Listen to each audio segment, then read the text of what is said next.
Back at home, Parliament is fighting back for its 2 billion shilling gratuity rejected by President Mwai Kibaki.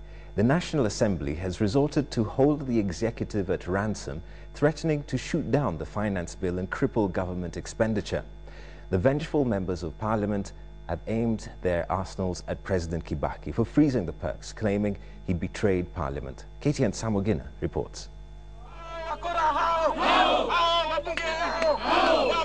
After a tactical retreat and going mute for a day over President Mwai Kibaki's move rejecting a bid by MPs to award themselves over 2 billion shilling send-off package, the legislators today came out guns blazing. For once, we are not going to be ashamed to fight for our rights, because our rights are enshrined just like the rights of commissioners and other public officers. The straight-shooting MPs on a vengeful mission aimed at everyone from State House to the public.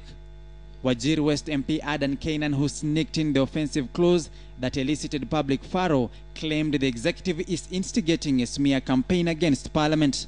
The amendment that I moved was approved by Honorable Gidai, the Minister for Finance. What that means is that he must have had the approval of none other than His Excellency the President. Is the Honorable Kainan in order to mislead this House that the President was aware of the discussion they had between him and the Minister of Finance, where I am very clear that the President was not aware?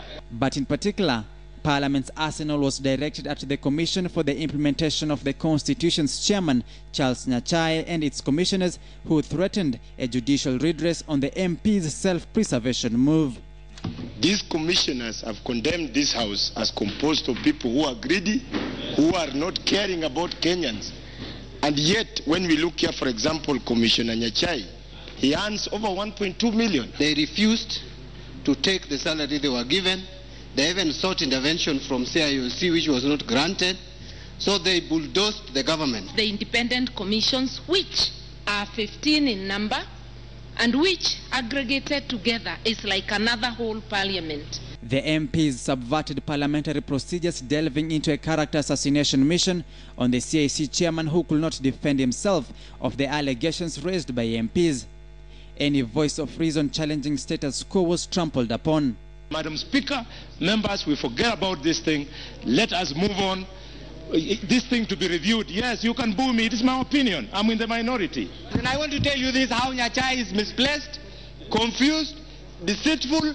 In a fierce fight back to shed off the merchants of impunity tag acquired from the public and equally saving face, Parliament resorted into blackmailing the executive, threatening to frustrate key fiscal bill that may collapse government expenditure over the revocation of the allowances. The government intends to bring new tax measures to this House to approve so that it can get money to increase some of the salaries to commissioners and other offices. Information I'm giving the Minister is do not bother. This House will not approve the proposed VAT Act. Out of the chambers, Honorable Mbuvi. The debate ended in acrimony, with Makadara MP Mike Mbuvi Sonko and Belgut MP Charles Keter being thrown out of Parliament for misconduct. Samogina, KTN Prime.